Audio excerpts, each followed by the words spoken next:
to be? What's a cup of tea? What's mushy peas? What's the biggie thing? What's all this then?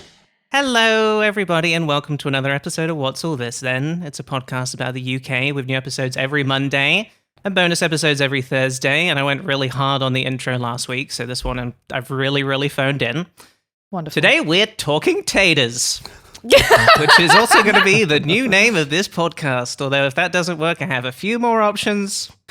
Chatty tatties. No. Speaking spuds, brackets, with my buds. Ugh. Sometimes potatoes have little buds on them if you Yeah. leave them in the fridge too long. Horrible ones. Yeah. And if we want to pivot to video for discovery reasons, chew-tubers. Tubers. I like all of these. I mean, I know Libby's hating them, but I'm a big fan. Thank I think you. they all work. And Bobby, you're the new co-host of Chatty Tatties. Now, I'm Charlotte McDonald. I'm joined as always by my wonderful co-host. It's Libby Watson. I forgot to say, you're sort of the beans to my cheese, Libby. Oh, interesting. Okay. Yeah. I'm the one. I'm the sloppy one. I'm the slimy one. Wait, I was just like, I just need to give Libby the better one.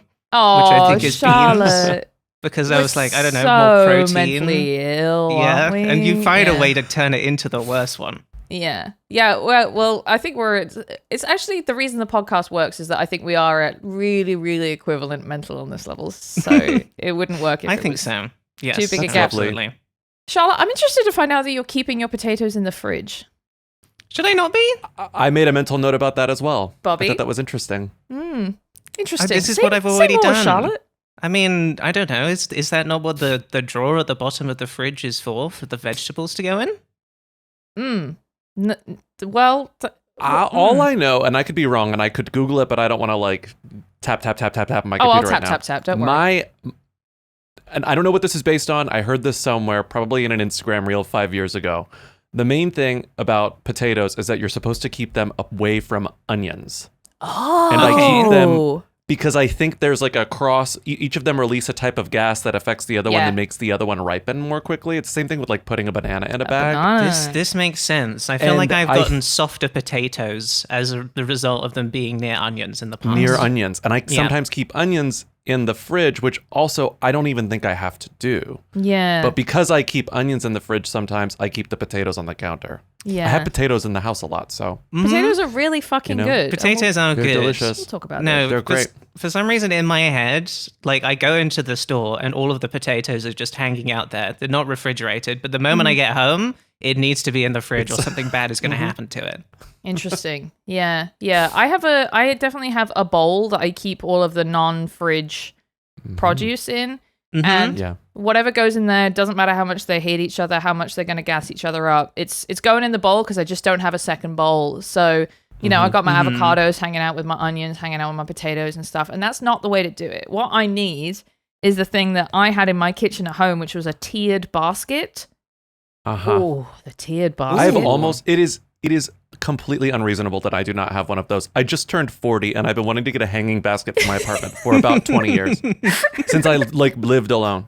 Yeah. And I was like, it is maybe the most achievable goal possible, and I do not have one. It's all I want. Pretty achievable. What would your tiered system be then, Bobby? Because you obviously, if you have two tiers, right? You would be like, okay, one is fruit, one is vegetables, but we already know that we can't do the onions and the potatoes next to each other. So I feel like we have to start Maybe there's with three. something like, I think it's whichever one releases the gas. So whichever one releases the gas, you'd want to put above. Because I would like onions and potatoes to be in there. And then maybe some fruit and bananas and garlic and citrus. I don't necessarily have a lot of fruits in my house often, but I feel like if I had the tiered hanging basket, I just have some pears up there. You want a cornucopia feel, right? You know? Yeah. Yeah, some dangling fruit. Charlotte, can you just add this screenshot that I just sent to the... Yeah, sure. Let's take a look. This is what I typed. So Olivia's typed, do keep oi-tatoes in fridge. And what did you find out about oi-tatoes? Let's find out. Which has 3 O's in it, oi-tatoes. Oi-tatoes? These are results for... Oi-tatoes. These are results for do keep potatoes in fridge. It does say don't keep potatoes in the fridge. Well, hang on. Hang on. Oh no. I'm clicking. Okay, so that was the Google AI thing. Oh, the AI was saying don't keep them in the fridge. Yeah, okay, so this is what Serious Eats says, and that's my go-to source for anything like this. Potatoes stored at room temperature will start to sprout, wrinkle, or soften and rot after just a week or two, but storing them in the fridge can cause the starches to turn into sugars, making them brown too quickly if destined for the fry. So they say a dark, coolish, well-ventilated place like a wooden potato box in a root cellar. Slightly less achievable, I would say, to get the root cellar. Yeah. No, they do say, obviously no one has that, so here's our solution.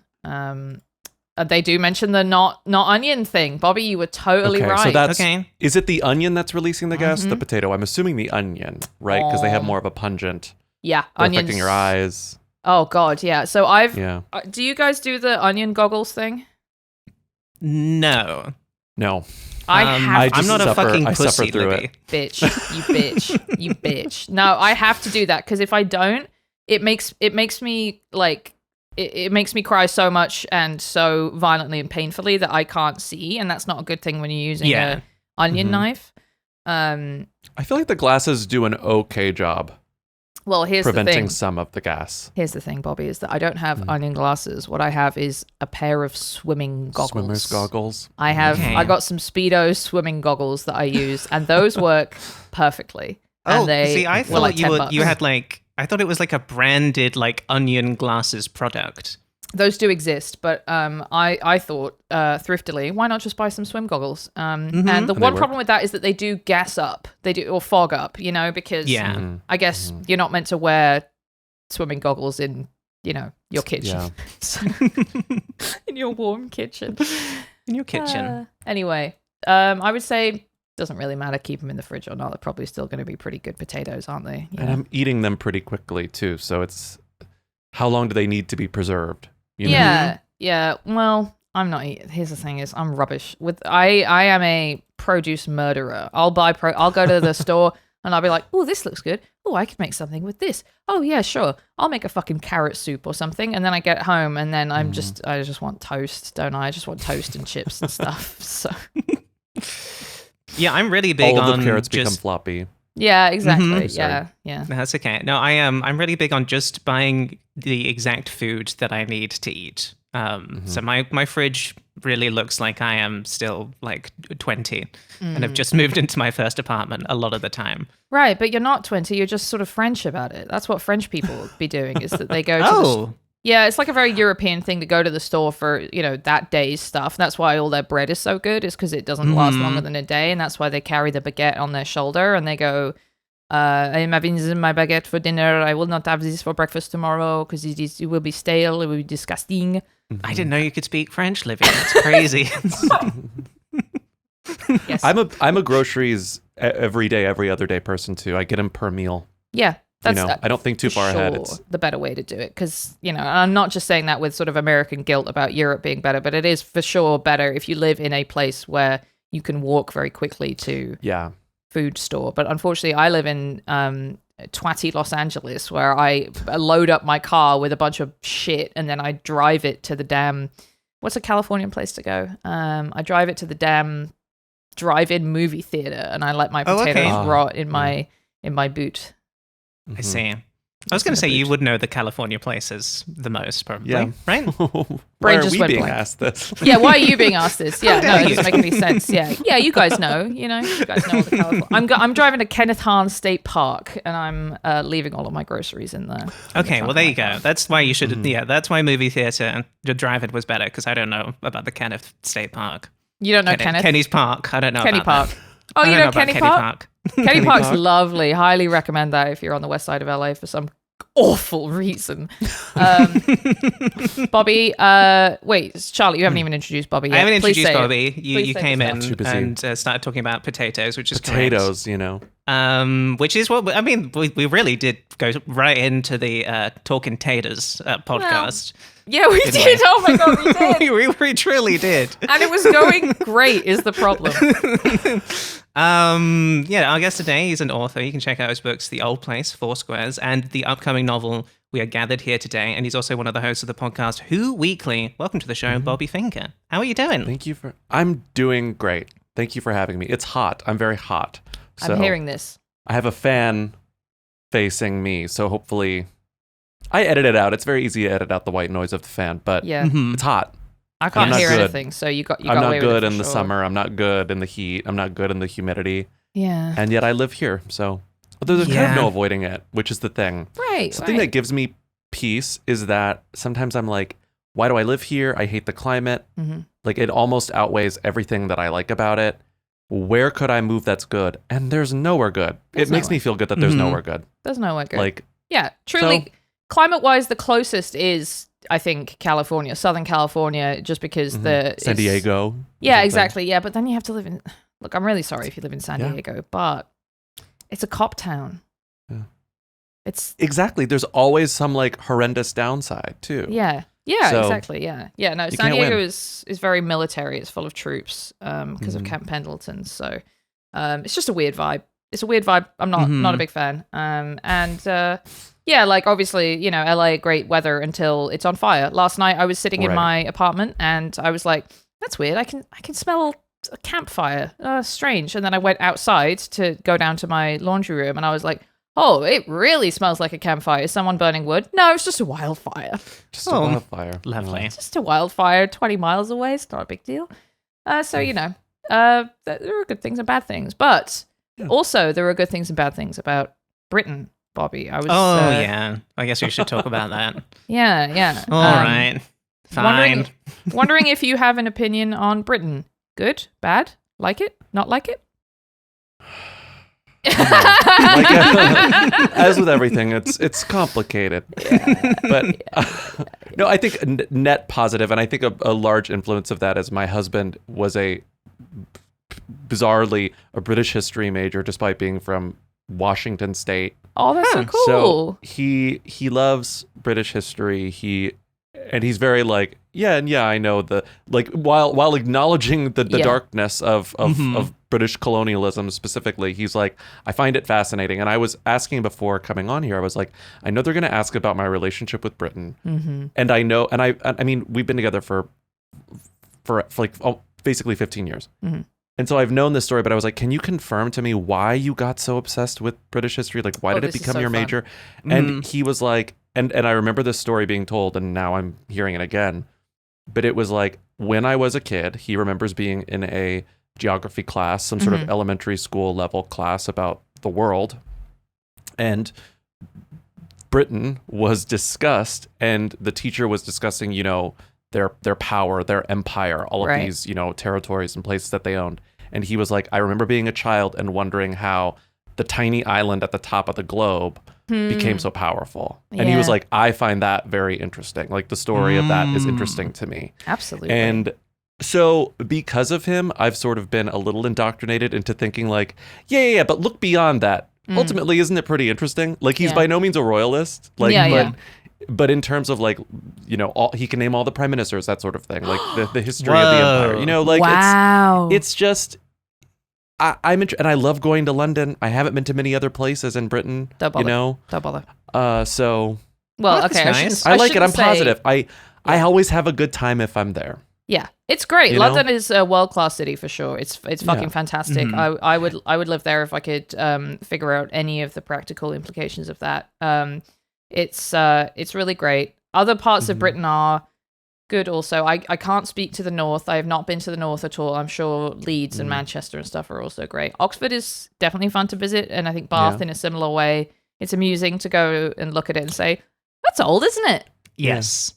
I remember one of the best vacations I ever went on was with my husband, and this was in like 2013, I want to say, and we went to Dublin. We took a ferry from Dublin to Wales, and then we drove from Holyhead through Nottingham and then down into London. Wow. And it was like, it was so much fun. And and we'd sort of like stop at a random town or hamlet or whatever and like go to the lodge and like have a beer or whatever. Yeah. And everyone was friendly. And I don't know, it was this idyllic moment We got the last automatic car because I was like, I can drive stick, and I can, but I hadn't considered I can't drive stick with the other hand. Yes, I don't have that muscle memory. Yeah. So I got the last remaining automatic, and it was this humongous, disgusting van. But we drove it around, and it was so much fun. And I don't know, that's kind of as far as I've been outside of London. And it was kind of, a straight shot, whatever. Yeah. Your roads have weird names. It's like, Horrible. I took the M6 or whatever it was from here to here. Yeah, it's so stupid that we put M in front of it. Obviously, you're supposed to put I in front of it, aren't you? It's a motorway, though. Yes. So it's You know what? So it's the M. You know what? I never knew what the M stood for. Thank you. Well, here's the It's thing. motorway? You're more welcome. Here's the thing: is that M? Okay, sure, but then you got A roads and B roads. What the fuck are you talking about? A roads and Does B A roads? stand for anything? I don't think so. I think it's just like this is a car. a car, bicycle road, A car. a car. M stands for motorway? Yeah, Mm-hmm. Wow. It's incredible. it's so nice when we get to teach people something about Britain Thank you on so the much. show. No, that sounds great. I actually, my aunt used to live in Bangor, which is right opposite Anglesey, where Holyhead is. Cool. Really, really cool. Did you see the super old church? You might remember it because it was That rings a bell, so yes. old. It's from literally like 600 AD or something in Anglesey. Fucking one of the coolest places I've ever been. You go there and you really feel like you're a damn druid. You're just standing there. Well, I guess a druid wouldn't be at church. That's kind of their least favorite thing. But you go there and you're like, oh wow, this really is bloody old. And that's what appeals to me about British history too. Old. It's like Yeah. you don't have to think it's good to think it's interesting. You don't have to No. be like one of those like founding fathers historians who is clearly just like fucking jacking off thinking about Thomas Jefferson every night and they fucking love it and they're like, oh, they were so smart and good. You don't have to be like that. You can just be like, No. wow, it really is crazy and old, and they were building churches and things like that. Yeah, and Totally. that was kind of my assumption as to why someone would be like, oh, British history in particular, just because there's lots of it, So much, and we were big on writing it down too. And the other thing about it too, I'm glad you mentioned the stuff about the buildings. I think that's like, I didn't leave the country until I was like in my 20s. Yeah.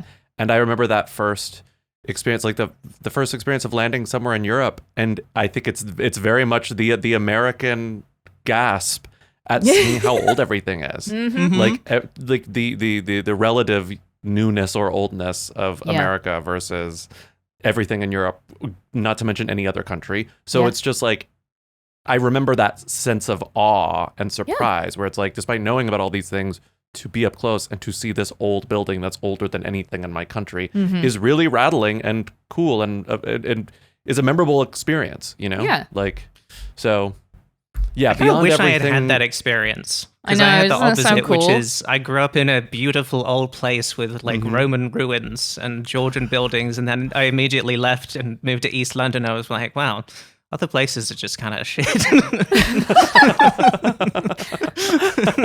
Look, there's Roman stuff in London too. You can see Roman stuff in London. Yes, no, I for highly sure. recommend.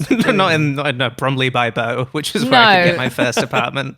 Not next at to the big Barbican, Tesco no. and the big. Actually, It was yes, probably a big A road. There was a big road right next to the apartment. It was not the nicest place. Any B roads? A It could have been a car. B road as well. A car. But Charlotte looking out of her window in the morning and saying, a car. A car? A car. A car. There's a car on the A car road. I do love that. I have been recently getting into playing a lot of GeoGuessr, and specifically the GeoGuessr duels. And when I would do GeoGuessr, I would always just do England because it's funny when you come across a village that's called like piss upon shit or whatever, and that's great stream content. But also I was like, I'm not gonna know like the difference between like, okay, what a Cambodian road versus a Vietnamese road looks like or whatever. But the duels thing is really fun because you're pitted against someone else and it's pretty fast, and it's also a race to figure out where you are before the other guy does, and then they have to like be like, oh shit, I've only got 15 seconds, I have to figure it out. And I also learned a lot of it by watching a streamer's entire like YouTube catalog of his GeoGuessr duels and just copying all of the like things from it. But what I really like about it is when I'm plopped somewhere in Europe and I'm like, this feels unbelievably like Britain, but I know immediately it's not Britain because not all of Europe is like that. Obviously put me in the Alps or something and I'm like, yeah, obviously not Britain. But there are parts of like the Netherlands and Belgium and stuff where I'm like, I have this weird kind of uncanny valley thing where I'm like, I know this isn't Britain, but the houses look like Britain, and the sky looks like Britain, and the hedges look like Britain, and everything. It's crazy. It's like a really interesting experience, you know, that I don't think you necessarily... America is just kind of like... Anytime I'm anywhere in America on GeoGuessr, I'm like, well, fuck. This could be anywhere. This could be almost anywhere in America, unless it's literally Massachusetts or California. I don't know. If you don't have a sense of the landscape and like the flora, then it's hard to tell the difference, you know. Oh yeah, for sure. Yeah, no, I'll be like, all right, well, these trees, you basically get these trees from like North Dakota all the way down to Florida, so I'm fucked basically. But yeah, no, it's fun. I do still love the Britain GeoGuessr a lot, and especially the England GeoGuessr. It is nice. I used to do that with, like, I would have my mum on a call with me. That would be a really fun one to do. That's just so with good. the family, just to figure it out. Because they would never think that they would be good at it. But just looking at Google Maps and trying to figure out where you are, it's a nice family activity. Yeah, that's nice. Would recommend. I remember doing one for my family during COVID when we would have the COVID Zoom calls. And I made like some special GeoGuessr maps for them and did the screen share and stuff. And I was like, you know, can you figure out where you are? And I did national parks in the US, and then I did presidential assassination sites, which was actually a really good one. That is a good one. Yeah. That was a fun time finding the exact place where, like, fuck, which one was it? Was it like Chester A. Arthur or Garfield or one of those fucking guys that no one cares about who got shot? Bobby, do you know? Garfield was shot. Yeah, it must be Garfield, I'm thinking. But I don't know where. I couldn't even begin to guess where. I want to say it was in like Buffalo or something. Okay, that makes sense. I don't remember any history, unfortunately. It's all gone. That's okay. Yeah, it's all potatoes now up in here. He was shot in Washington, D.C. Okay, that's not the one I was thinking of then. There was another one? Yeah. All right, President who was shot in Buffalo? Question mark? McKinley. Fucking I never would have gotten there. McKinley. Oh, that's a great one. Shot by an anarchist. That's fun. All right, Charlotte, do you want to do an American history podcast instead? After we're done with, what was it? Instead of the potato one? Tubers Tube or whatever? Tube tubers. What was that? Tubers. Chew tubers. Yeah, we could. I mean, I'm definitely bored thinking about the American best presidents. I was trying to... listeners, eagle-eared listeners will hear a couple of times I've gone, as I wanted to talk to Bobby about British food. But no, it's great that McKinley was shot in Buffalo. Did I get that right? Charlotte, I'm sure that William McKinley at some point tried some British food. Does that make you think of anything? I was just thinking that we obviously will get to jacket potatoes when we do the main topic, but I was also curious, Bobby, if there's any other British cuisines that are interesting to you. Are there British cuisines? I love cottage pie. Yeah. I think that's technically British. Mm-hmm. Okay. I know you did an episode recently about HP sauce, but I remember the first time I had HP sauce with a friend's British mother was telling me, we were at her house, and she was like, oh, well, of course you need HP sauce. And it was my first experience with it. And now it's usually in our fridge,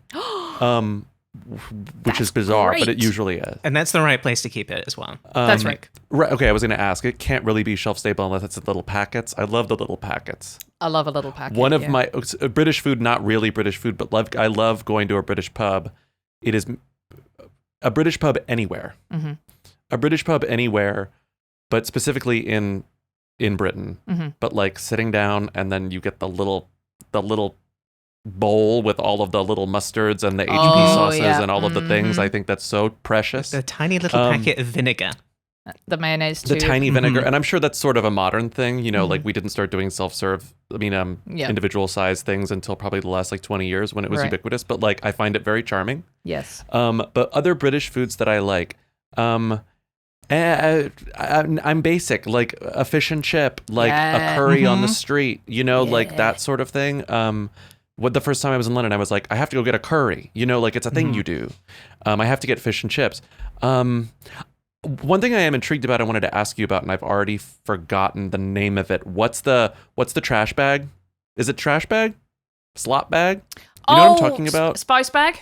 Spice bag. Yes. Did this start with in Britain, or is it something British people started doing in other places?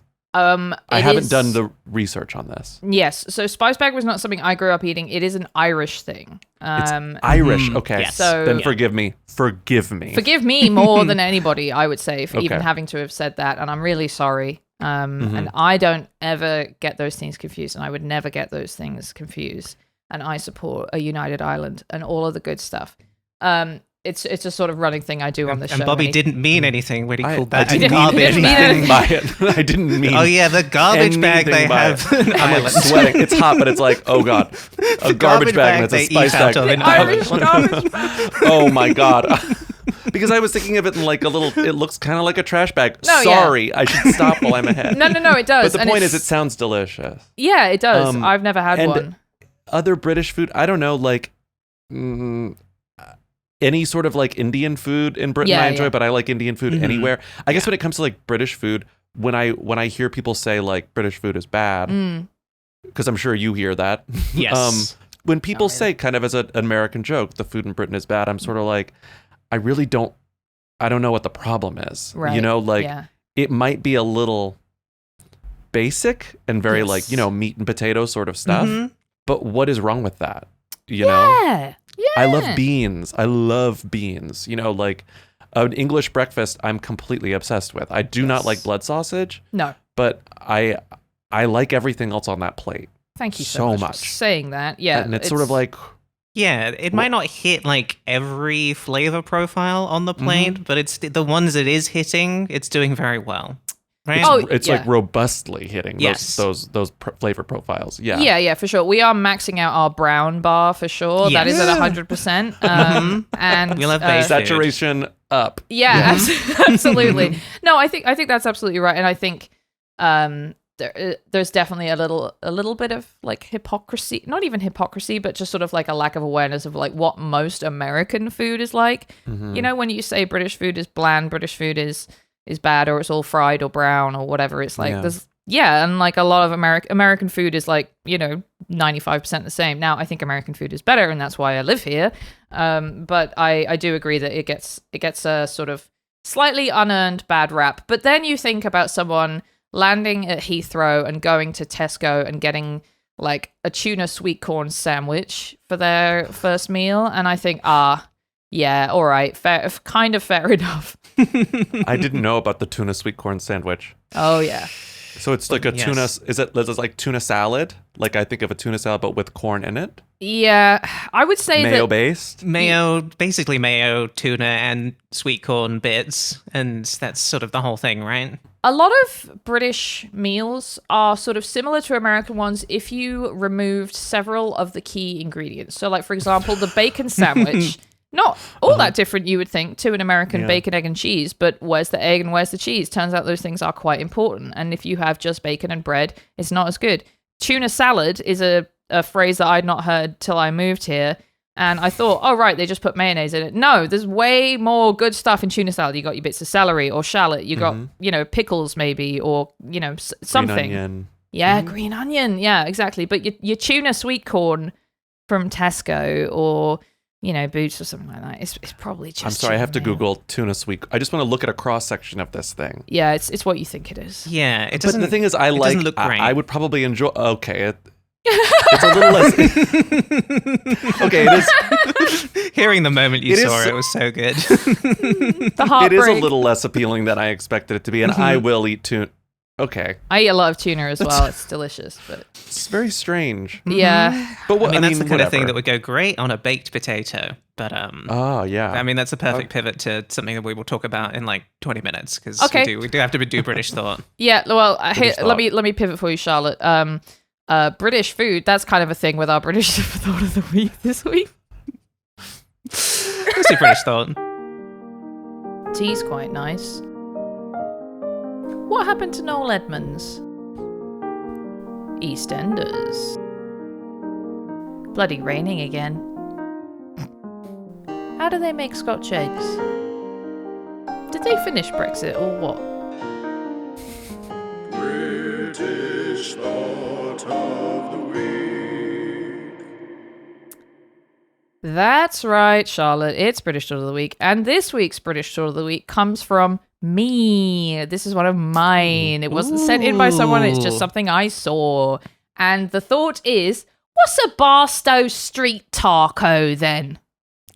A Barstow Street taco? What's a Barstow Street taco then? It's not anything, but we do have this video from world-class twat Steve Hilton. Bobby, do you know about Steve Hilton? I don't. Well, should I? No. Okay. Steve Hilton is, unfortunately, I have to say, the currently leading candidate for the California gubernatorial primary. He is also British by birth, although he renounced his British citizenship a few years ago, which is kind of crazy. He was a advisor. And you didn't have to do that, right? No, you don't have to do it at all. You can have both. It's you don't even have to like apply or anything. You can just hold both. But I guess he did it probably because he wanted to have a political career. Symbolically. Yeah. Right. And I think there's like tax implications or something. I don't know. I don't know. It's just something that twats do, I think. My assumption being, because this guy has done it, he was an advisor to David Cameron, former Prime Minister of the UK. David Cameron, known as guy who led to Brexit happening. And he's running and probably will come first or second in the gubernatorial primary in California, which will be happening the day after this episode comes out. Just real quick, could you just say gubernatorial again, just real slow? It's actually gubernatorial. Gubernatorial? Gubernatorial. You not heard gubernatorial before? I think I'm hearing gubernatorial for the first time today. Yes, it's the adjectival form of governor is gubernatorial. I see. Mm-hmm. It sounds like some goofy goober would be called. It sounds like a damn sandwich. Is what it sounds like. Is a goober a sandwich? I don't know. Is goober a sandwich? Is goober a sandwich? Goober sandwich. Quick Google here. Yeah, it's like peanut butter and it's peanut butter and jelly. Mm-hmm. The striped jar. You know, I've never actually eaten or enjoyed the Smucker's goober spread. Yeah. It's always sort of freaked me out. And that to me is a very American thing. Peanut butter and jelly in a jar together, that is like as American as it gets. Yeah, for sure. Up until Uncrustables were invented, and then that became as American as it gets. That's right. Apparently goober is a southern colloquialism for the peanut. So I'm going to have to ask one of our southern friends about that. You'll be calling that goobers or what? Anyway, Steve Hilton, I wanted to share this. This is a tweet from him. After our town hall in Barstow, went to grab a taco at the original Del Taco. Charlotte, Bobby, have you ever had Del Taco? I have, yes. Thoughts? Ooh, have I? I thought it was fine.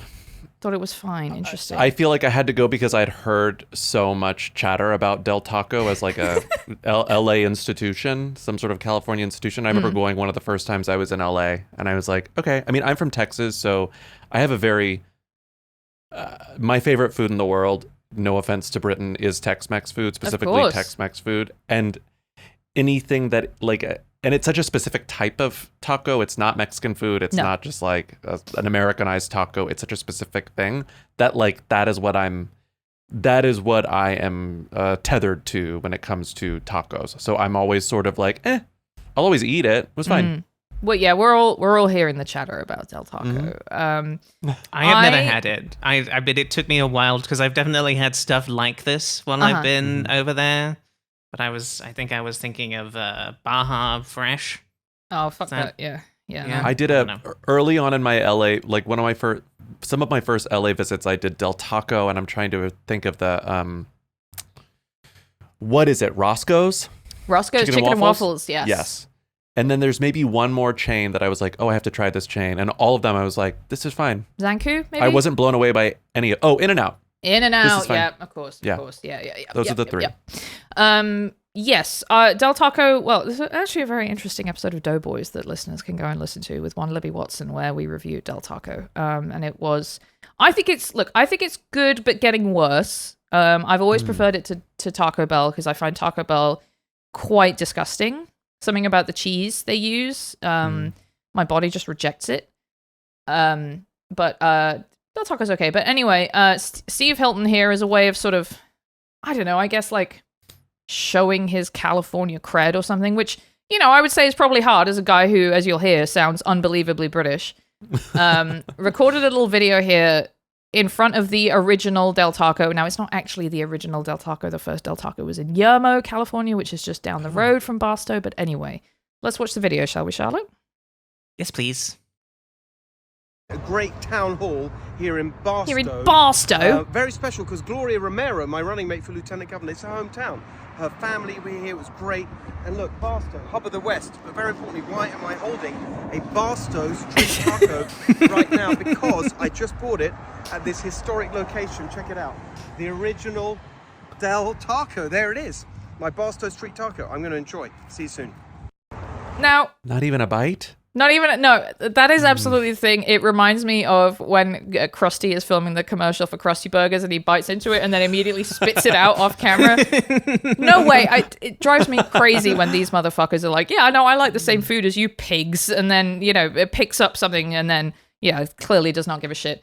Now, a lot of people in the comments were making fun of this because it's not, okay, first of all, it's not a street taco. This is not what a street taco is or looks like.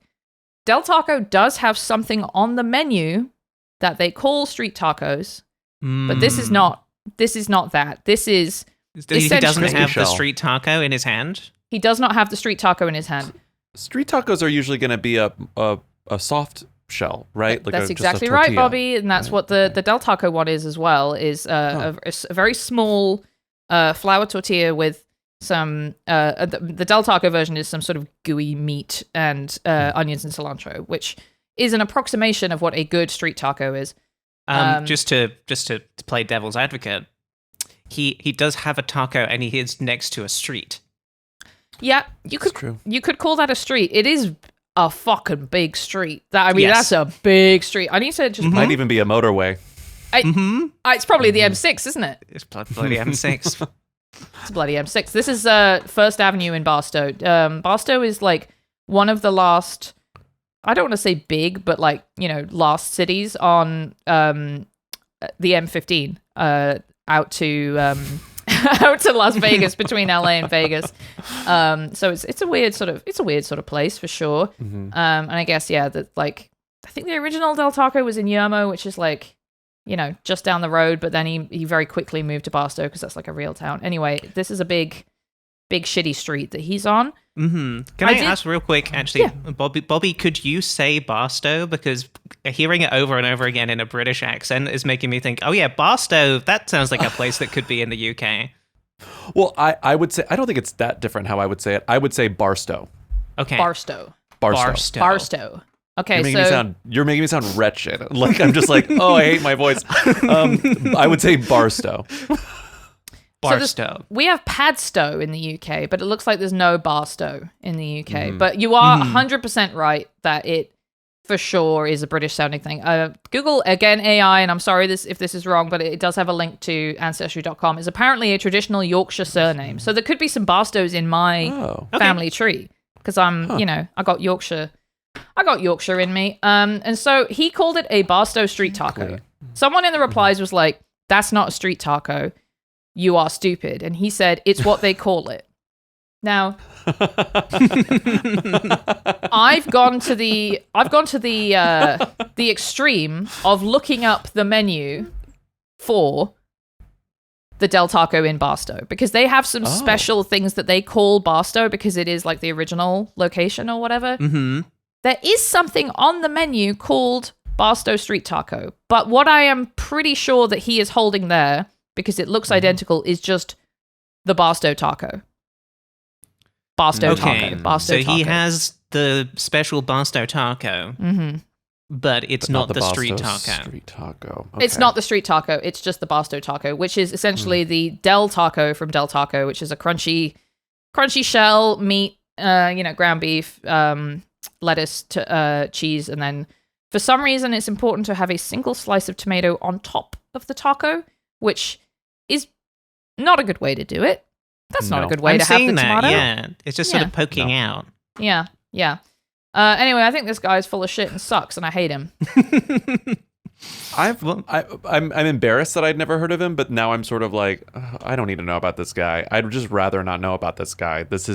I find this so foul. And it's like I forget that we're still doing these sorts of videos for our the constituents we'd love to have. It's like it's so VP that I really can't handle it. Bobby, it's funny. It's so Iannucci, excuse me. It's funny that you should say that because this very man was the inspiration for a character in The Thick of It, which is one of my favorite shows of all time, called Stuart Pearson, and he is this annoying, like, blue sky thinking, big ideas advisor who comes in and essentially everybody hates because his whole role is to be this sort of like, not exactly hippie because he's still a conservative, but, you know, come up with big ideas like, what if we do away with computers? What kind of thinking does that, what does that inspire in you all? And everybody loathes him. And of course, at the end of the show, because, this is how all British shows go, he has an enormous downfall and becomes ruined. And unfortunately, that's not what happened to Steve Hilton in real life. Steve Hilton, very good chance that he becomes the governor of the state I live in. Your governor. Cool. My governor. The governor. The governor's gonna be English, Charlotte. We're gonna have an English governor. Not an English governor. No. That's gonna make me insane in a way that is, hard for me to predict or imagine or anticipate what that's gonna feel like. Having the famously twatty advisor to David Cameron be the governor of the state that I moved to because it was so unlike Britain. Yeah. So a twatty British man is going to be your governor, and Spencer Pratt will be your mayor. I mean, no, don't. You gotta get out of there, Libby. I'm sorry. Yes. It seems like we'll have to move to New England. He is like the main Republican running. There is another Republican running who is polling behind him a little bit, whose name is Chad Bianco. Chad Bianco, and he looks to me exactly like a real life version. I'm going to put his image up on the screen here. It looks like what a real life version of Sean Penn's character from One Battle After Another would look like, right? Oh yeah, yeah. No, I see it.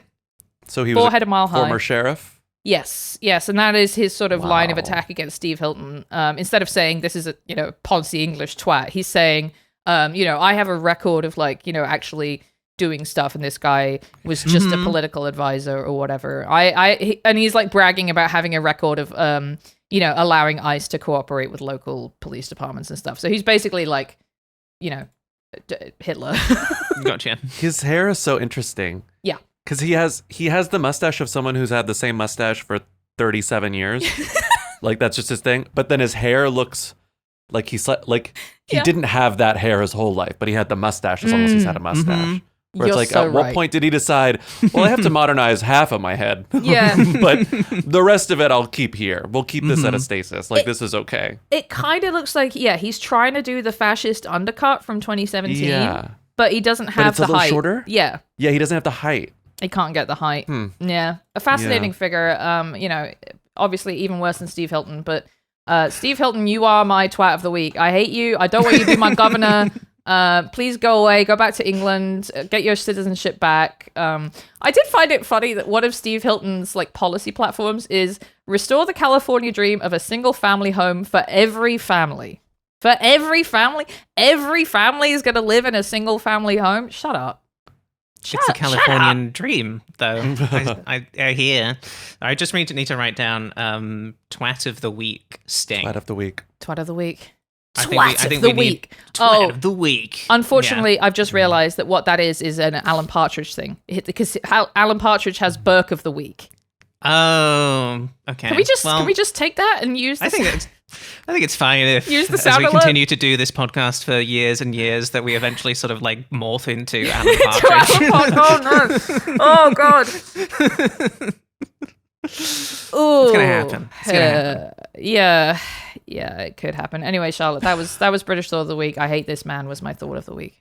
That's great, and thank you to Libby for sending in that thought. No problem, Charlotte. And then for also doing it too. Although if you're listening and you have your own British thought, you got a little British curiosity you want to send our way, you can do that. The email is whatsallthispost@gmail.com.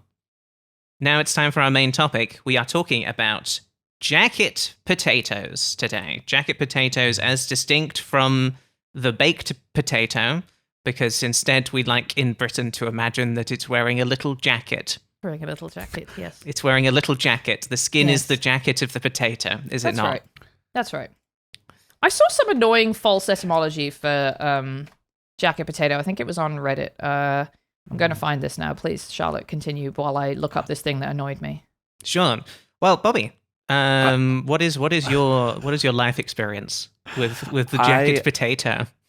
I had not heard the term jacket potato, and if I did, I didn't notice it. I didn't start noticing the term jacket potato until a couple of years ago. Mm-hmm. And I was like, oh, and I thought it was its own thing because I know, and I heard of it maybe as a specifically like street food in London, like something that you get at a food truck sort of thing.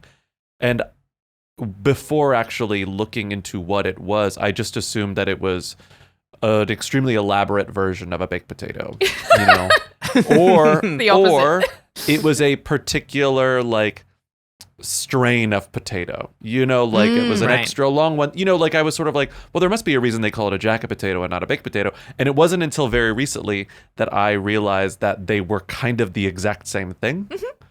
I thought there was something notably different about a jacket potato, and I'm glad we're talking about this. And when you suggested this topic, that's why I was so excited. I was like, is there or isn't there a difference? Because like you said, there was like kind of like a false mythology about the history or whatever, false etymology. I cannot figure out what the truth is. So the false etymology that I read that pissed me off, because that is one of the things that pisses me off on this show, is false etymologies and backronyms. My hated rival. Nothing worse than backronyms. Ugh, disgusting. Was that people called them jacket potatoes because they would carry them home in their jackets? Which, shut up. No, the skin no way is the that's true. jacket. Okay, yeah, the skin is the jacket. Yeah, no, I do disagree with that. I was looking into, because obviously, I mean, they got potatoes everywhere, right? But what is like specific about the jacket potato in the UK, right? And as far as I can tell, because I mean, it at least now it comes down to toppings more than anything else, right? Yeah. When you're thinking about the sort of American baked potato, you've got the sour cream, you've got the bacon bits, right? Chives as well. What else goes on the American variety? That's it, basically. That's it. Chives Cheese or green onions, cheese. Cheese. You want cheddar in addition to the sour cream. Yes. Right. Yes. Yeah. Absolutely. Sort of almost a Tex-Mex combo you're getting there. Yeah. You could, Yes. You could truly. easily Tex-Mex a jacket potato. A jacket potato, I think the skin tends to be a little crispier.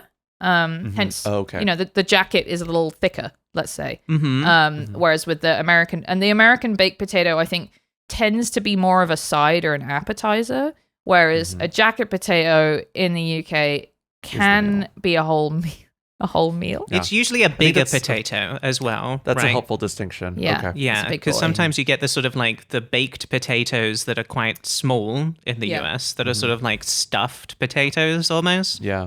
Whereas the jacket potato is it is a sort of a large meal thing. Yeah. And then the sort of toppings of it, which again, similar to what Libby was saying, less toppings and also sort of worse, although I'm sort of more partial as well to the British ones, or at least some of them. Because I do have the items that you could get on the menu for Spudulike, which I'm sure we'll talk more about Yes. later. Yeah. Because I was just reading Spudulike about is or was like the fast food, the main like go-to fast food chain for baked potatoes in the UK. And I think their menu sort of sums up what people would typically put on them. Baked beans, that's the main one. Baked beans and cheese and butter, right? That's the big one for sure. Definitely tuna and sweet corn was on their menu as well. And at least for me growing up, the combo would be I would omit the sweet corn element of this. And I would honestly the mayo too. It would just be tuna out of the can with beans and with cheese on the baked potato. That is always what I would do. And these are the baked beans that I'm like when I'm imagining British beans, the sort of The like Heinz, Yes. the orange. the Yeah. Heinz orangey beans. I mean, I love them. So many to be British clear, foods, yeah. it's just we put beans on it. We put beans on it. Yeah, the beans go on there. If the skin is the jacket of the jacket potato, perhaps the beans are sort of the blanket of the potato. Okay. beans okay. are the I The can see beans that. are the blanket. The beans are the blanket. When you eat jacket potatoes, because I love baked potatoes, and every time I have a baked potato, I think, why don't I have a baked potato every day of my life? sure. Because they're so good. Mm-hmm. And there's a brief anecdote, but I was at my parents' house in Texas a few weeks ago, and my mom made dinner, and there was a baked potato on the side, and it was very good, and I hadn't had a baked potato in a long time, and I ate the whole thing, you know, the skin and all. Yeah. And I was remembering that as a kid, I didn't do that. I only ate the inside. I didn't eat the jacket. Right. Are British people sort of like, are you eating the jacket? Is that just how it's traditionally done? Because I feel like traditionally Americans aren't necessarily eating the skin. Yeah. They're digging it out. Absolutely. I think we're Okay, like a freaking kiwi. You scoop yeah, it. like a Yeah. kiwi. No, I think we're eating the jacket, aren't we, Charlotte? Because that's the Okay, point of getting yeah. it crispy. Yes. Right. No, you want it crispy. You want to put some oil on there with some salt, and at least for part of the cooking process, leave it sort of like just potato to the oven, because you do like a lot of people wrap it up in foil as well.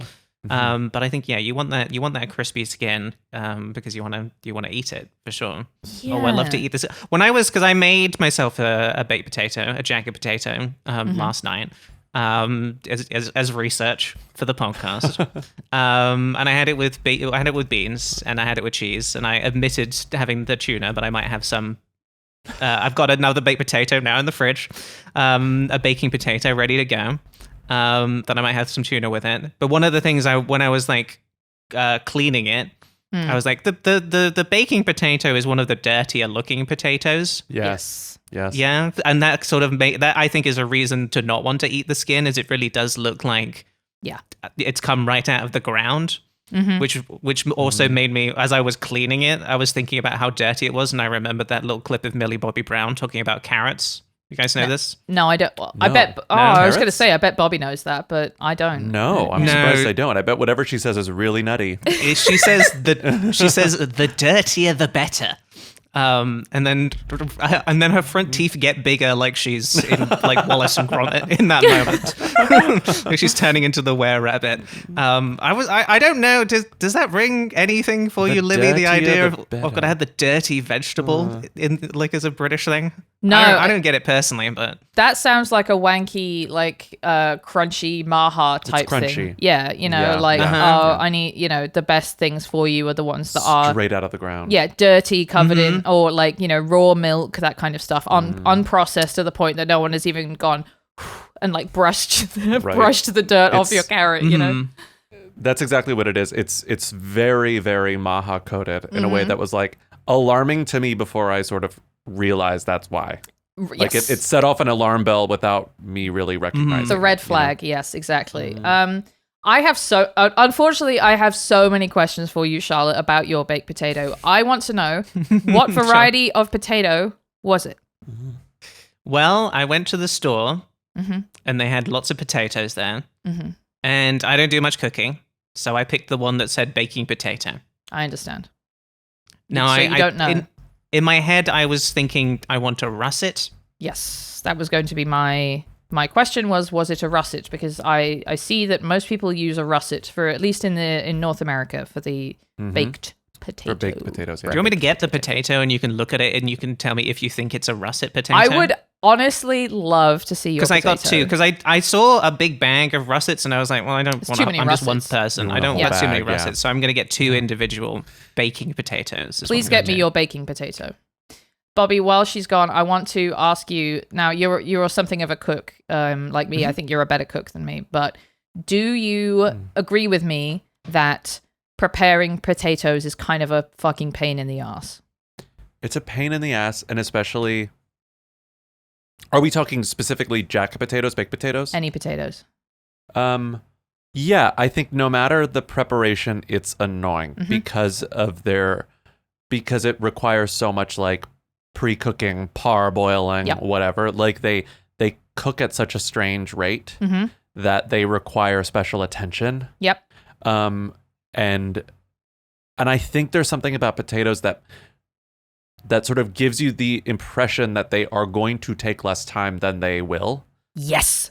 And no matter how long I've been cooking potatoes, I always underestimate how long it's going to take for me to actually deal with it. This was one of my main issues with my baking potato experience. Like, was I was like, I'm doing an hour.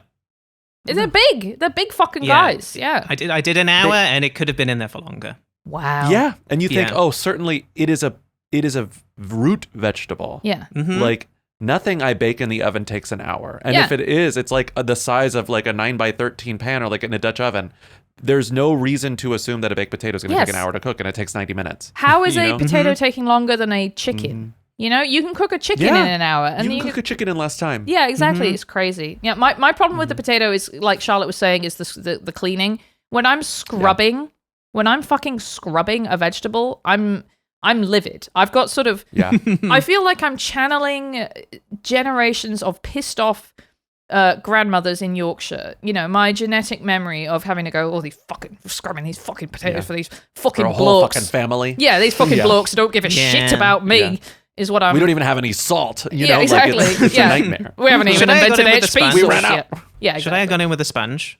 I have a vegetable scrubber that I use. You have a vegetable scrubber. Wow. A lot of the time, this is the thing, is like with carrots, for example, the skin of a carrot is delicious, but I don't want to scrub it so a lot of the time. I just peel it because I don't want to be scrubbing. Peel is easier than scrub. Agreed. I like, that's why and again, I do not bake them enough. I love baked potatoes, sweet potato or regular potato, any variety of sweet potato or russet. I don't really like a baked potato unless it's russet, if we're not talking sweet. But one of the reasons that I like them is because peeling potatoes, it's not scrubbing for me, it's peeling. Peeling drives me crazy. Yeah. And when I injure myself in the kitchen, it's almost always while I'm peeling things or shredding. Like I have a scar here because I was shredding cheese. Yeah. I'm always shredding skin. I'm always peeling. For me, it's the peeler and a nail. I'm always getting my thumbnail with the peeler. So with the potato, I'm just like, if I don't have to peel it, I'm in a good mood. Yeah, that's true. I should embrace the scrub. Let's see this potato, Charlotte. Yeah, you want to see my potato? Obviously, episodes are available for free on YouTube if you want to see Charlotte's potato. Yeah. I'm holding up my potato. That's a russet for sure. Yeah, because it's a russet for sure. Okay, it's not a Yukon Gold, is it? You know, I mean, it's a russet to me. I mean, I think there's probably different types of russets, and we'll talk about Spud Bros in a minute because the sort of viral. Okay, thank you, Charlotte, for doing the YouTuber thing. Yeah, for my potato. Exactly. Yeah, no, that's a russet. Yeah. The viral Spud Bros potatoes that jacket potatoes of the UK are bigger potatoes than I've ever seen in my life. Those don't even look like potatoes. I don't know where they're getting them. Yeah, no, the Spud Bros is definitely something I wanted to talk about because like we had Spud You Like, right? We had which Spud was You Like. we had Spud R.I.P. Spud You Like because we had the fast food baked potato for a time in the UK that closed 2024 permanently. If memory is that serves. recent? Wow. Yeah, it was pretty recent. They closed like a bunch of their locations and then tried to bring some back. Right. It was like a celebrity chef James Martin, trying to revamp the Spud You Like menu. And as part of it, there's one I wanted to show you. Please. One of his ideas for how to revitalize the jacket potato was just to put a huge sausage on it. Okay, let's take a look. Oh, mate. No, come on. Yeah, it's no. And for the listeners, I mean, it's really like precariously perched on top. It's not like it's not going into the potato, sort of the slot of the potato. If anything, it's sort of like perpendicular to the potato slot. It's just sort of like the potato. The slot of the potato. Because you do cut a slot in a jacket potato. You do slot it. This looks like when a piece of a cliff is dangling atop Wile E. Coyote, and it is about to tumble. It also doesn't really even look like a British sausage to me. No, you would think you would want a banger on there, but it's hot dog like. Yeah. It's hot dog coated. It looks like a slightly curved hot dog. Yeah, sure. and it's or a brat, perhaps a brat. or a brat. A brat. Yes. But there's a sort of like there's a smoothness and a consistency to the color on the side that is it looks too processed and artificial. Yes. You know, there's some, which is to say it looks a little too American. Yeah, and it's you got know? ketchup Yeah. and mustard on it, which is also American and hot dog Right. coated. Yeah, an attempt to revitalize the world of the jacket potato that did unfortunately fail. But it's strange that the sort of like you saw the decline of the jacket potato as a fast food and then the sudden sort of spike again more recently because it's become like with the Spud Bros and there's also Spud Man as well. The people who basically do we have like a small stand, or at least I think with the Spud Bros they've expanded a lot since then. But they were doing the TikTok content of we have the head cam or the meta like glasses or whatever, and we're gonna do a POV of making you your potato. And as a result, have become extremely popular. I watched an extremely annoying video of the Spud Bros serving a potato to Mr. Beast. Which I would not recommend looking out for. Oh no. He said, Mr. Beast said, surprise me. And then they said, oh, we're going to do you beans, cheese, and tuna. And he was like, it's very funny to watch sort of like oh yeah, we're really popular on TikTok. So we get the cool Americans coming in. They were doing stuff with like Logan Paul as well. And they're all like, but we obviously don't want to eat the food you're making because that sounds gross. But they make him Mr. Beast one. I almost called him Mr. Bean. Mr. Bean, they make. Mr. I Beast would is kind of the love American to see Mr. them Bean. do one for Mr. Bean. Oh that my would god, be great. Yeah, that would yeah. be great. No, they've definitely gussied up the potato, the jacket potato. Yes. If you want to take a look at the Spud Bros menu. Yeah. Spud Yeah. Bros Express. Oh, because I mean, here's the thing: is that Spud Bros I think started in I want to say like Leeds, somewhere in the north, and it's kind of exploded. People line up for like hours to get the Spud Bros. Unbelievable to me. I know, right? I mean, that's the thing. It's I will not stand in line for any food. But I at least can understand it for something like a specialty pastry or something that like a chef took a long time developing or whatever it is. Like I wouldn't do it, but I'm like, I guess I understand what you're doing conceptually. Yeah. A potato seems totally unreasonable to wait more than 5 minutes. 100%. There was a New York Times article about the jacket potato and specifically Spud Bros in March, and a really good quote from my goat Ruby Tando, who was on Bake Off and has written about is a food writer now. She says people are enjoying the inherent funniness in queuing 2 hours for a jacket potato, even while they believe sincerely, at least for a while, that it will be the best jacket potato of their life. So that is exactly it. I know that there are people being like, "Oh, this is so absolutely mental. We're lining up 2 hours for a beans and cheese jacket potato." In the back of their mind, they're like, But I'm about to have the greatest experience, but of it my will culinary life. it will fuck me up for sure. I have to imagine that people who are doing it are also like, I hope to be in the content too. That's the other right? thing. That's the one of the dark perks side of this, isn't it? queuing Right. up for it. Is like, what if I get to be in a viral Spud Bros video Yeah. as a result of queuing up for it? Yeah. What do you think of these potatoes? We got the Spud Bros classic here with a signature 3 cheese mix, the world famous tram sauce. Not entirely sure what that is. No, I mean neither. The Spud Father as well. That one has the chili con carne. It like a lot of these are pretty like they seem derived from something kind of like fairly traditional, right? Like chili con carne, the like the beans for sure, the tuna mayo, coleslaw. Like it's like a lot of this is just like what was basically on the Spud You Like menu, but they just sort of like tried to make it fancier by they've got their own special sauce, I guess. Yeah.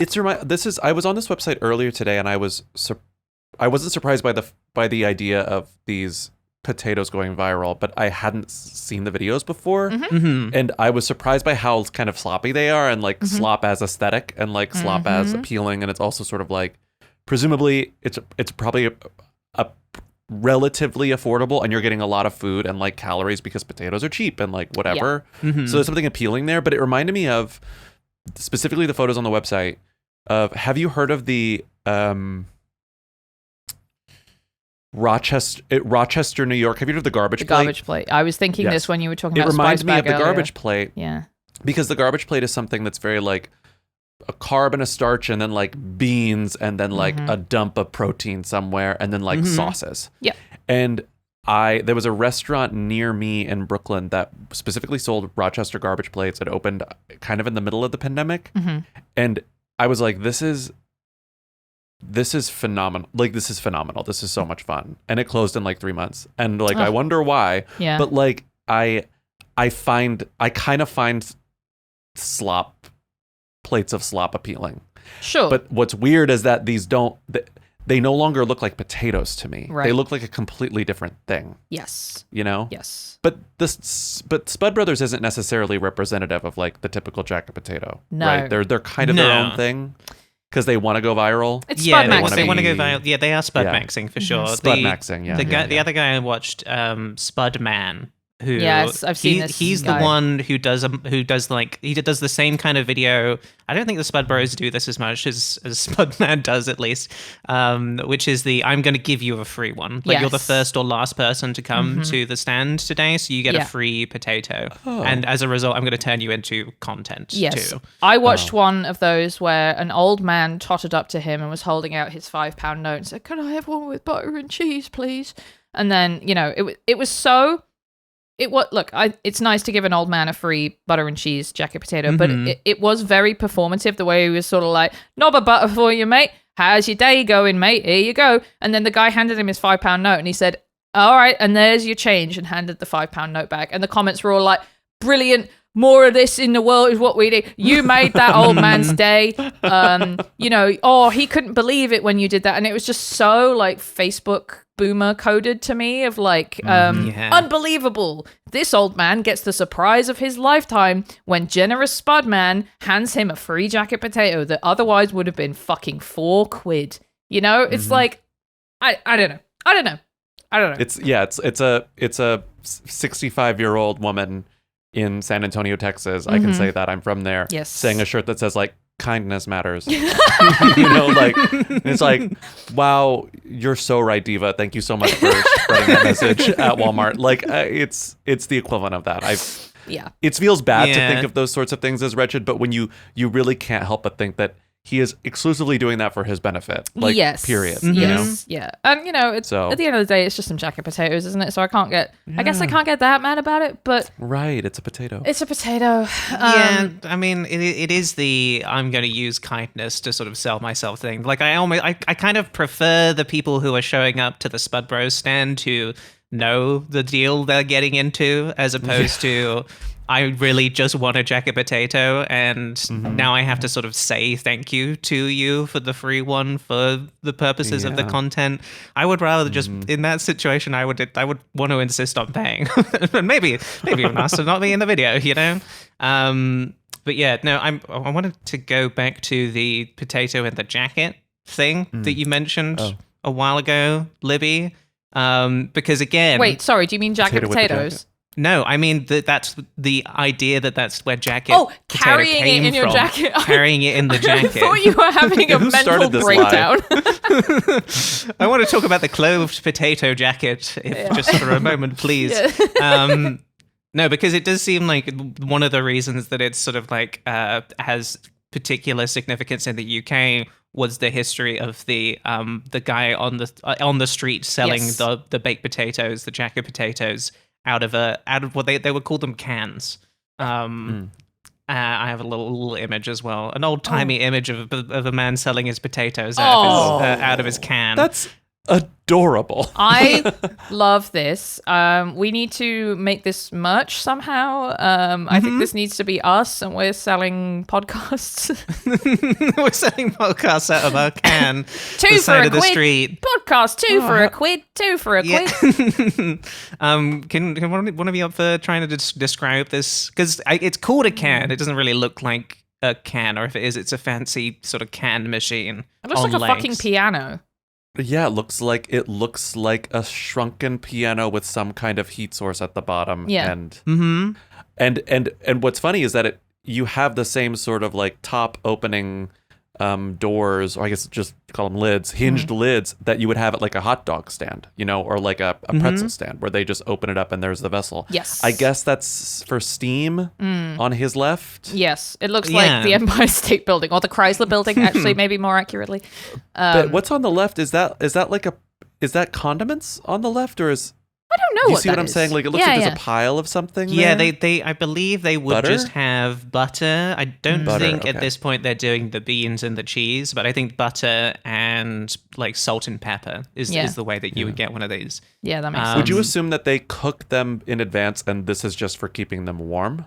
I don't know, honestly, because I mean, it's one of the reasons that the jacket potato is a good fast food item, I think, is because I don't... Yeah. Like, I do want more of them in my life. It did feel nice to make myself a lovely jacket potato, but I'm just so used to starting to prepare and then eat my food sooner. So the idea of being like, I'm going to have like a really low effort meal that I still have to wait an hour until the main part of it is done, that bit is annoying. So it is nice to sort of have it like ready to go. Yeah. For sure. But yeah, I can't speak to them. I don't know how good this machine is at baking the potatoes. I think you're right. I think this is like a what's it called? Like a cooler or whatever. But when you use a cooler for hot stuff, it's a hotter. I also did want to shout out the quote at the bottom of that image said "baked taters, all lot," which is very funny to me because I noticed this when I was reading some bit of old literature about baked potatoes. I don't remember anything about it, but I noticed that this trend of like late 19th century or whatever writing where they couldn't help themselves but type out how a person from London would talk. They couldn't just write it. They had to be like, oh, and then having so much fun typing that out. This is bloody great. I get to type. Captured history in this moment. Yeah, exactly. Yeah, so I love him. That's great. Yeah, the point I wanted to get to is that I don't know how true this is. I believe it to be the case that people were purchasing the jacket potatoes not just for eating, but also they were just like a nice hot thing that they could use as like a hand warmer when it was cold. So that's why I wanted to be like, oh, it makes sense that someone would keep one in the jacket. Yeah. As a way to stay warm, because I do believe that people did that, but I agree that's probably not where it comes from. No one tell Carhartt about jacket potato lore, because they will make a jacket potato jacket and it will sell for $1,000. Okay, I'm the workman's jacket potato. Yeah, they're going to be doing that's going to be an April Fool's post next year. Potato jacket. Yeah, if they do that, if you see Carhartt posting jacket potato on April Fool's, let us know. Because they stole that from us because we came up with it just now. Charlotte, do you know about the Subway baked potatoes? This was the last thing on my list of like baked potatoes are back, baby. Is we have sort of like the viral baked potatoes in the form of these YouTubers, and then we also have Subway in the UK being like, okay, we're also going to do baked potatoes now. And they called it Spudway. They called it Spudway. Is this just a UK thing? Yeah. I believe it's just a UK thing. They called it Spudway. Because I don't know if you're familiar, the only place that I knew of growing up where a baked potato was part of the fast food menu was Wendy's. Have you ever had a baked potato from Wendy's? I think that's still a thing. It's like Wendy's always had kind of strange secondary menu items where it's like, compared to Burger King, it was like very similar to Burger King and McDonald's, but like at Wendy's, you could get a bowl of chili and a baked potato, which was one of my favorite things to get at Wendy's. Yeah. And it was because they were good. And usually when I'm baking a potato, or at least at the time, like in college, I'm throwing it in the microwave. It's not as good as one that has been in the oven. It's much faster, but you're missing something. And the Wendy's baked potatoes were quite tasty. Yeah, no, but they are. I can't remember the last time I had one. Because that's the thing. So Subway's doing that. Yes, the thing is the jacket potato is fucking good, Charlotte. Yeah, the Subway also, they have like the beans and cheese one, but they also have the meatball marinara baked potato. Yes. If you didn't see that. Yeah, I did see that. It looks... I mean, we should just put it on the screen quickly because it is... It is horrid. I don't like it. I especially don't like how even in the image they have not been able to melt all of these individual shreds of cheese. You don't like to see shreds of cheese unmelted. I certainly don't. Oh, so they're treating it as a replacement for bread.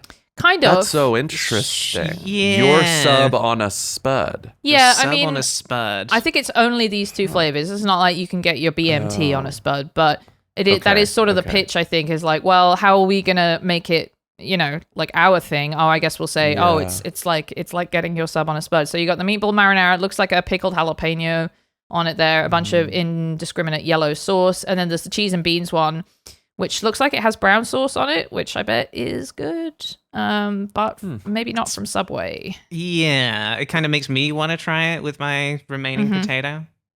I'm holding it up to it's again, making it worth it for people to watch the video. I've just got a cold potato on my desk now. That's just part of my life.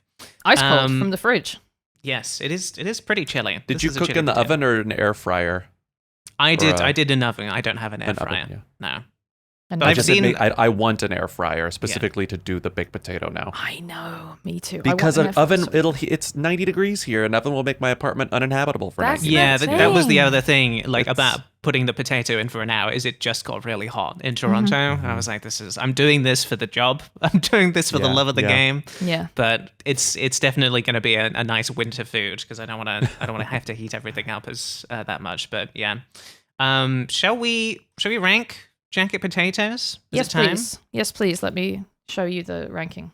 Yes, we're going to rank jacket potatoes on our British supermarket themed tier list, with S being Waitrose tier, A is Marks and Spencer, B is Sainsbury's, C is Tesco, D is Morrison's, E is Asda, and F is Iceland. Libby, would you like to start? Where are you putting the jacket potato? I just want to first ask Bobby, are jacket potatoes a who or a them?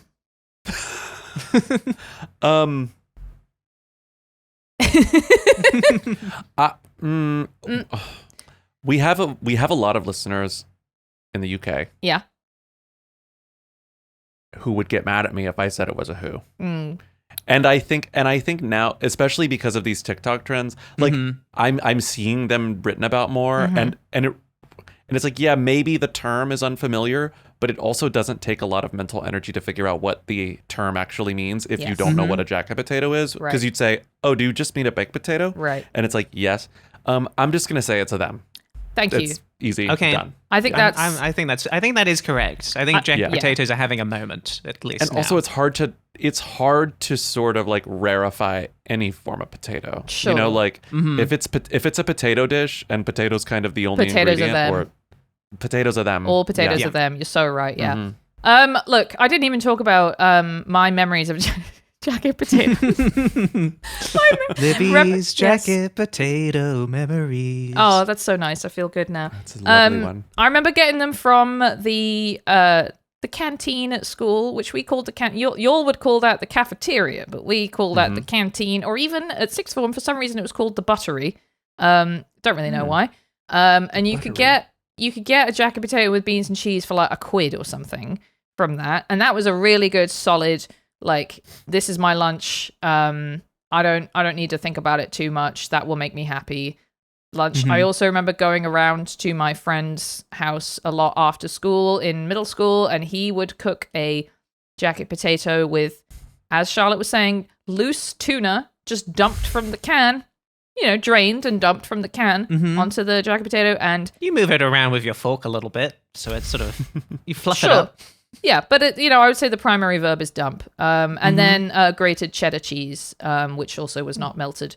And I always found that to be a little bit gross. But ultimately, I think jacket potatoes, you gotta say they're Waitrose, Charlotte. They're just fucking good. Wow, I didn't, based on where you were going, I didn't think what you were saying, I didn't think you were to go all the way up to Waitrose. And they're just good, aren't they? They are really good, right? And I do think it's nice. I'm living in the modern world. I'm hearing about ultra processed foods. I'm thinking maybe I should be eating more whole ingredients. And what's more whole than just you take the whole fucking potato, you put it in the oven, and that's it, baby. Right? So true. And as a result, I have been thinking maybe I do want to incorporate more baked potatoes into my diet. And having eaten one yesterday, I was like, yeah, I probably do want to do that. Now, I do wish there was a way of making them faster that was still good, but I ultimately I can deal with just putting it in the oven for an hour. But they're slightly, I do feel like they're never going to be great, it feels like there is a ceiling on sort of what you can do with the jacket potato to make it sort of special, you know? Mm-hmm. And I think it's for that reason I have to put them in Marks and Spencer. Still very high for me, but yeah, that's where I'm going. Yeah. Bobby? I'm putting it at the top of the list. I'm giving it Waitrose. Yeah. But I wanted to say I did a quick Google because I was like, I know I've heard of this method.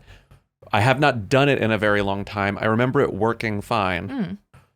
But you can half cook your potato in the microwave and then it shortens the baking time to like 20 minutes, 30 minutes. That's what my nan would do. And then you get the crispiness. In my memory, it's not an identical recreation of the pure oven baked potato, but it's much better than just microwave.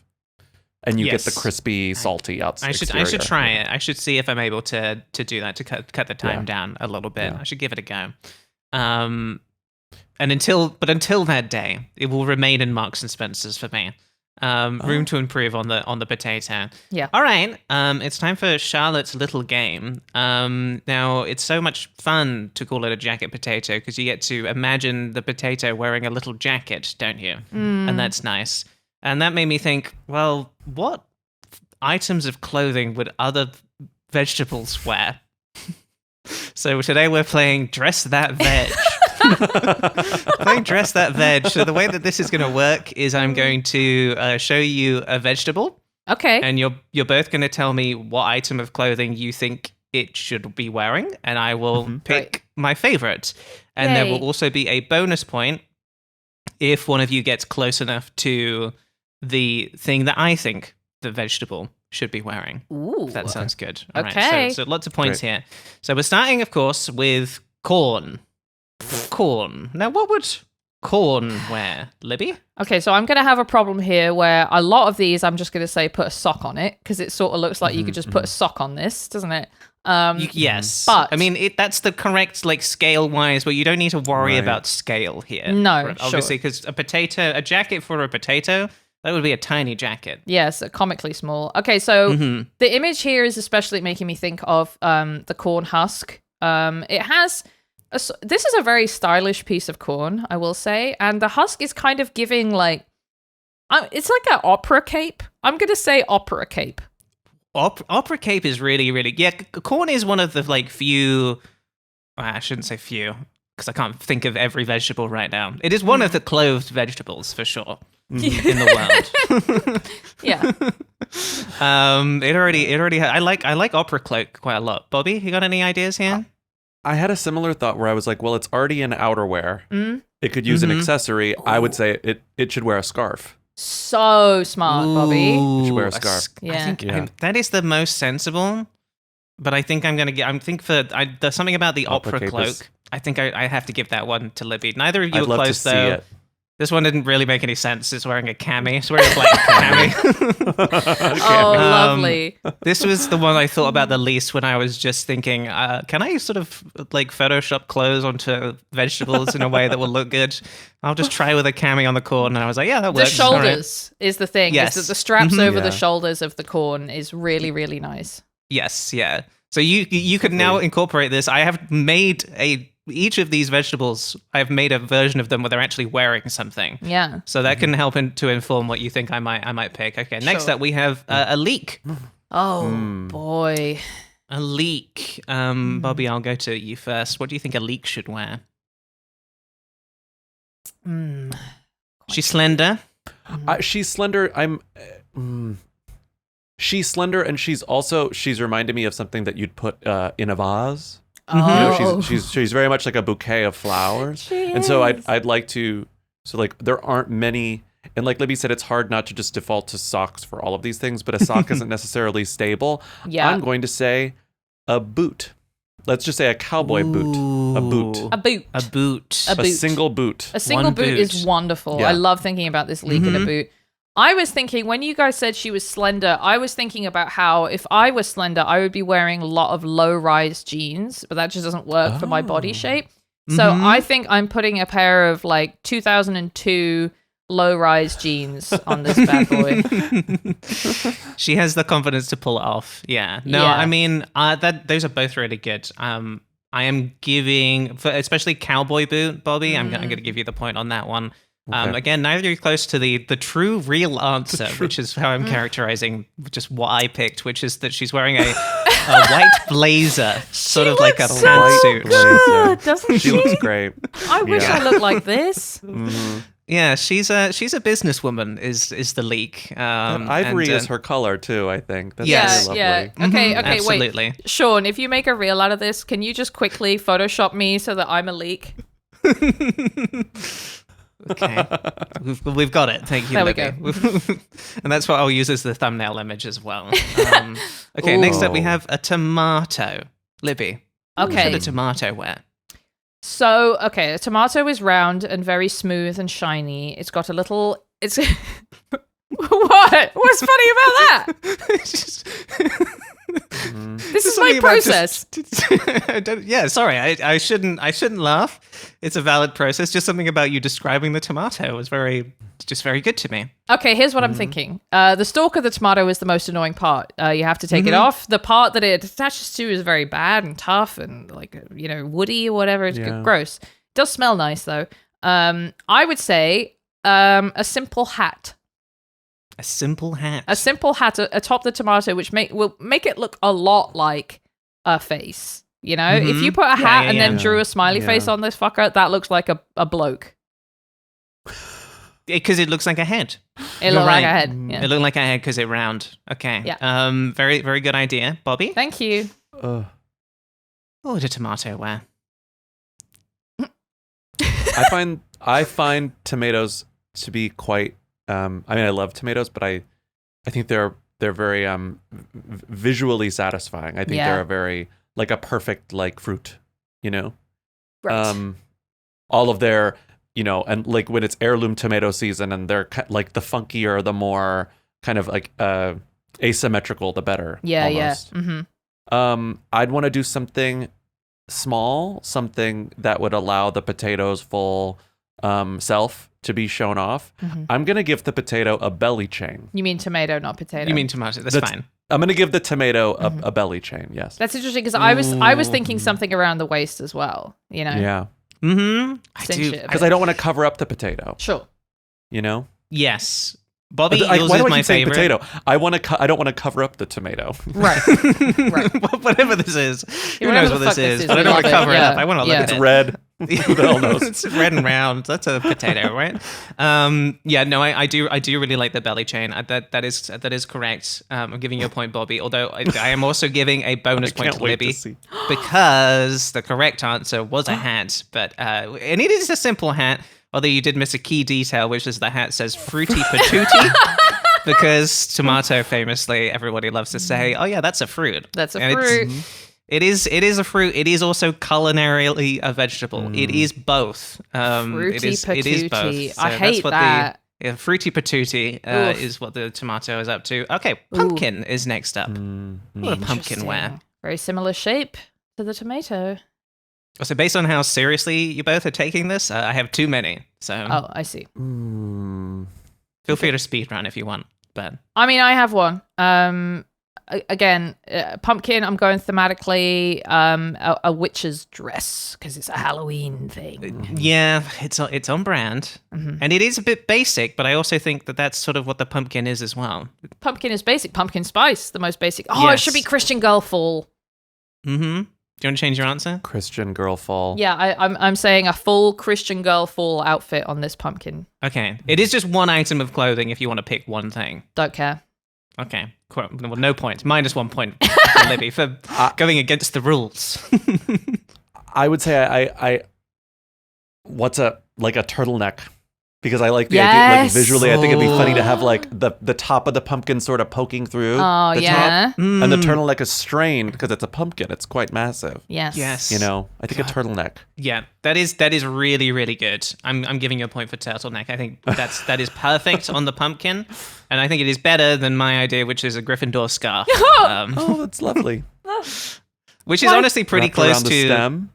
I mean, it does go well on the pumpkin for The sure. color scheme is good. I just Yes, why did it have and- to be Gryffindor, Charlotte? Why? I don't know. It's just become a sort of a self-hatred thing to me that I include one Harry Potter thing in every game I make now. It is funny. It is funny when you do the Sword of Gryffindor. I like that a lot. All right. Next one we have the California Reaper Pepper. Oh, it's not a very pleasant image to look at, is it? It's quite lumpy, isn't it? The California Reaper Pepper. Looks like a tongue. Yeah. How to make this look nice? Okay, maybe because we want to kind of hide a lot of the features of this, I'm gonna say like a big, like an art teacher smock on this. Just almost a bag, a dress that's a bag, which is my favorite kind of thing to wear. Yeah. Okay, I see it. Bobby, any ideas? Love I'm trying to think of like what it's so hot, but I'm trying to think of something that symbolizes something cool, right? Like something that clashes with the heat of the capsaicin or whatever. Yeah, it's wearing Elsa's so dress maybe some from kind Frozen. of like swim. You know what? Swim trunks. Swim trunks, love that. Really, like kind of like extra long swim trunks. Yeah. Kevin Smith shorts. And then just leaving right at the underneath the stem. Yeah. Something that's cool. Okay, Maybe that's not good. Okay, here's what I'm gonna do. I'm not gonna give any points for ideas on this one. Okay, all right. But I am gonna give Bobby a point for getting close enough because it is wearing a leopard print bikini. That's a right. bikini, yeah. Oh, okay. That's nice. The triangle bikini on the bottom. I like that. That's the most obscene thing anyone has put on this show. That little like under part there really changes the meaning of the pokey out bit at the bottom of the Reaper Pepper, doesn't it? I mean, with a lot of these, I didn't put much thought in at all. I was like, well, that's spicy, so that she'll wear something spicy, won't okay. she? All right, next up, it's an avocado. Ooh. What would an avocado wear? I sort of think I want to protect my avocado because an avocado can be delicate, it can bruise, it ripen too fast. So I'm gonna put it in like a really cute like baby's onesie, but like maybe one of the puffy ones that they get when it's the winter and they look so darling. That is, I mean, I do. I like that image a lot. That is nice. I think, yeah. I'm just visually, it just works. This avocado's wearing a jockstrap. Because I think you can kind of imagine the top of the avocado like a little smiley face, and then the waistline, and it's sort of accentuating the sort of like the rump of the rump. Lower half of the avocado. Yeah. I think the avocado is really sort of like it's confident. Yeah. Speaking of fruits. Yeah, it is fruit. confident. It yes, is confident. absolutely. Yeah. Okay, I like the baby onesie. I'm giving Libby a point for the baby onesie. I think that the confidence is correct though. It's wearing a felt wide brimmed hat. Ooh, dear. Which again, for the avocados, the food of the millennials, and millennials love the big wide brimmed hat. It's a stomp clap fruit. See, I see. Okay, I see where you're going with that. Yeah, this is exactly, Win Butler. exactly. Yeah. Okay, truffle is next. We have a truffle here. Nasty. Looks like something from Bloodborne. Yeah. Libby loves to look at the sort of gross bag-like thing and say it's like those guys from Bloodborne. It's like those guys from Bloodborne, yeah. It looks leaky almost, doesn't it? Yeah, this is, I mean, a lot of these I got the pictures from Vegipedia. Shout out to Vegipedia. They did some high quality vegetable photos. This one I think is just the Wikipedia photo for truffle. Okay. So I have something like a bomber jacket. Not a bomber jacket. What do you call is it the classic leather biker jacket? Yes. Yeah. I know the exact with one. With the buttons and the straps and the a leather biker jacket. Really like that. There's something very there's something very like leathery skin. It's been in the sun, like it's cool. Yes, I completely see that. This is at like a biker bar in the middle of Arizona or something. I think I'm going with the fact that it does look wet, so it needs to be stay dry. I'm going to have a nice rain jacket, a nice anorak to keep it out. Yeah, a little parka, keep it out of the rain.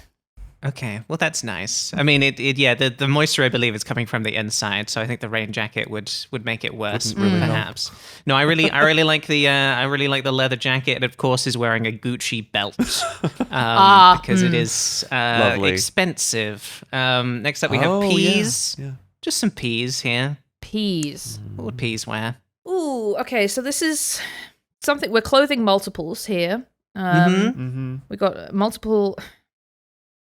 This is a pod containing 5 peas for the listener. This is actually a pod containing 2 birds. Podcast. Yes, there we go. 2 ladies. Thank you so much. I really don't have anything at all for this one. It's okay. You can pass if you want to. I'm not passing. I'm not passing. Something to keep the pod shut. Oh, that's good. Keeping that pod shut. I mean, we already had belt, so it's not going to be belt, but I'm going to say belt. Okay, another belt. I mean, I could throw you a curveball. It could be a second belt. It could be belt too, yeah. Mm-hmm. I would say this is also tough. I guess because there are 5 individual peas in that pod.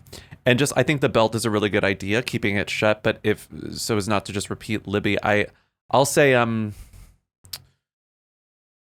5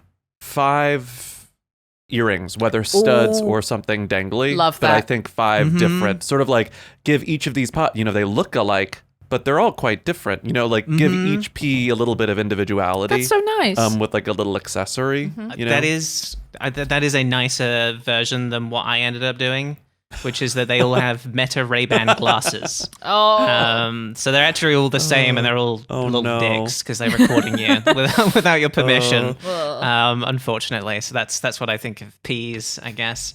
Brussels sprout is the next one. Brussels sprout. What would the Brussels sprout be wearing? What would the Brussels sprout be wearing? What would the Brussels sprout be wearing? What would the Brussels sprout be wearing? And the game should be over, but I want to show you all of the photoshops I made, so it's continuing. I know. All right, I'll think quickly. I'm sorry. Beanie. That's nice. Beanie. I love kind of a little beanie. Dangling off the sort of bottom third.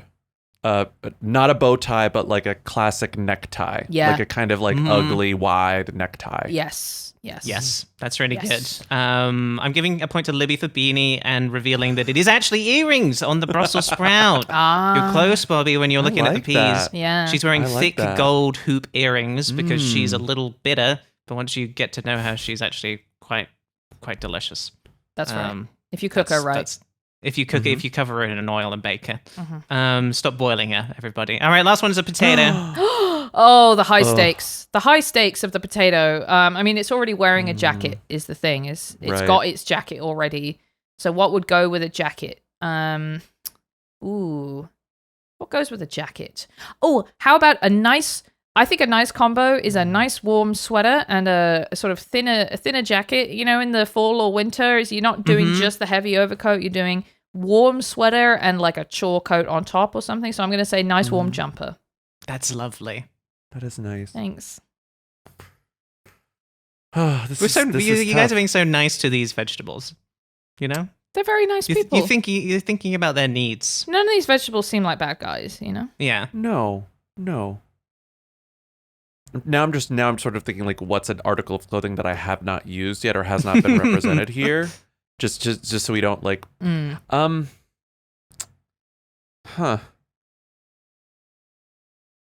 I can't resist. I really want him in.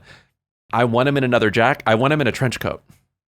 Love that. I want him Matrix in like style? a classic, like a Matrix trench coat. Yeah, that's good. Long, because I want to accentuate the length of this particular russet potato. Yes, no, that is good. No, this was a last minute addition. I really just wanted to Photoshop a denim jacket into a potato. It looks great. It's wearing 2 jackets. I like the Matrix coat, and you also got close with jacket, so that's 2 points there. So that is 4 points to Libby and 8 points to Bobby. Congratulations! Oh, wow. You have a future in dressing so much. vegetables if you do so desire, and that was Charlotte's game. Dress that veg, wasn't that? I don't know why you didn't call it my pitch, which was vajezzle. I didn't know what you were referring to. And then I tried Googling vajazzle and nothing came up. You don't remember vajazzling? Vajazzle? Like but you're doing instead of vag, you're doing veg? Yeah, vajazzle, vajazzle. I guess I had forgotten about vajazzling. Okay. All right. I'll just leave. I'll leave. Well, that's fine because it's the end of the podcast. It's time to leave. Oh, wow. Everybody, it's time to leave. Bobby, would you like to take a moment to tell our listeners where to find you? Sure. You can find me wherever you're listening to this podcast if you want to listen to Who Weekly, and you can find my new book, We Are Gathered Here Today, wherever you get your books. Unless you are in Britain. I'm sorry. I don't think I've gotten international sales yet. Oh. Or ever will. Well, but sometimes they pop up at bookstores elsewhere. Yeah. Contact your library or whatever. Yeah. Just get it in the computer. Thank you for having me. This was fun. This was a pleasure. Thank you so much for coming. Thank you so much for coming on. What a good time. Thank you for talking about jacket potatoes with us. All right, it's the end of the episode. Do be sure to drop us a follow. Well, What's All This Pod on Blue Sky, Instagram, and on YouTube as well, if you want to see video of all of the main feed episodes for free. If you want to see the bonus episodes that we do every week as well on Thursdays, that's at patreon.com/What's All This Then. Coming up later this week, we're going to be doing another edition of the Post Box where we answer listener questions. It's our favorite one to do. And if you want to get in touch with us, if you want to send us a question for us to answer, either here or on the Patreon episodes, the email again is whatsallthispost@gmail.com. That was a love. What a delightful episode. You know, we did the In-Betweeners, which I hated so much, and then we talked about Manchester United, which I didn't know anything about because I also don't like football. It was nice to talk about something I like, which is potatoes. Yeah. Yay, potatoes. Yay, potatoes. All right, that's it. Bye-bye, everybody. Bye. What's all this then? What's all this then? What's Mr. B? What's a cup of tea?